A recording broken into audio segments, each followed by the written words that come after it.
And I'd love for you to talk about, you've had Grant in your corner, right? And I think for a lot of people out there, they're like, wow, they would pay, and they do pay a lot of money. A lot of money. And just be around someone that has been through what he's been through and what's there.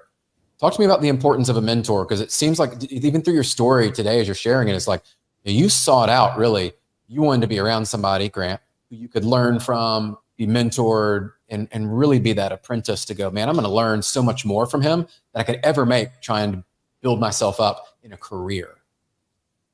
So talking about the mentor side and how that's accelerated your growth, because I look back, and even as I was prepping for this, your growth over even 5 to 10 years is a lot. It's a rocket ship. Yeah. I think there's two different types of people. There's the people who want to get better, which I am in that bucket. And there's the people who want to coast. I've always been in the bucket where I want to be a rocket ship. And you've seen the growth that I've had, and it's directly due to who I'm surrounded by. It's Grant, it's Elena, it's the people that are on the team. And it's also about getting in the game where it's a bigger game, right? But I've had a mentor since the very beginning. Even when I was a pilot, there was a lot of pilots who were like, oh, I don't want to fly with this guy because he's hard, or he's this, or he wants things done the right way. You had mentioned it earlier, you can learn a lot from people who are already playing on a bigger game. And you don't learn from books. Like, you don't learn from reading their books. You don't learn from reading this. You actually learn by them putting you in the arena.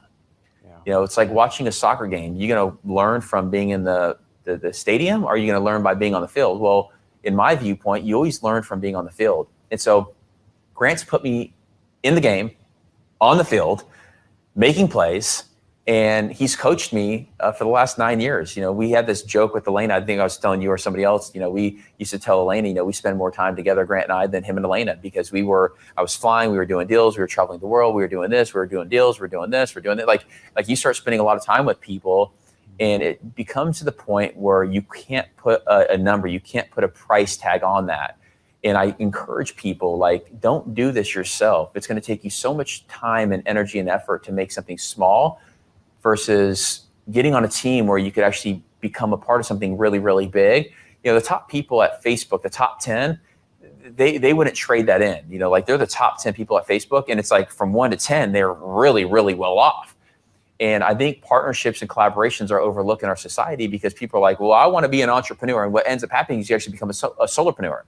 And why do we want to? We're seeing in the apartment space that people want to live together. So why do you not want to work together? Why do you want to do it by yourself? Well, you don't. The marketing is to the point where it's like, don't have a boss. No. You are going to have a boss regardless of what you do. Grant Cardone has a boss. It's his investors. Grant Cardone has a boss. It's his family. Great, like this whole misconception of be the boss. Okay. What does that even mean? If you're going to be the boss, be the boss, but have other bosses, and really, really put yourself in this position where it's something massive, where it's something big. So I've had a mentor my whole life. That's why I am sitting where I am today, is because I'm like a carburetor on a motorcycle.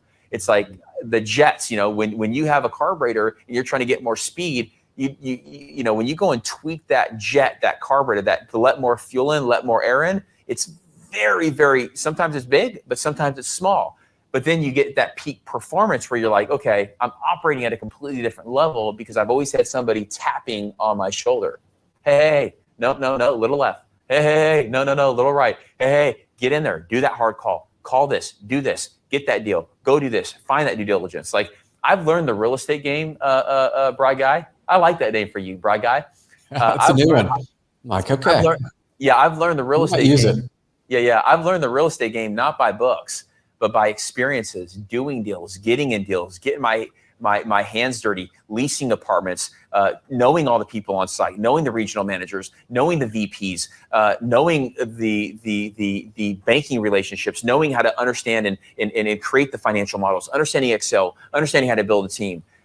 You just have to do that if you want to build a company that can grow and scale. Yeah. Oh, I love that. And for people out there, we talk about this a lot, right, on the show. And I think the consistent theme, I've yet to meet somebody successful, right? And what we would say is success in all areas of their life that has not had, and probably still currently has, a mentor, coach, someone that's guiding them, like you talked about. Right. Just yet to find them. So I always say, when success leaves clues like that, it's the obvious thing to get in the game.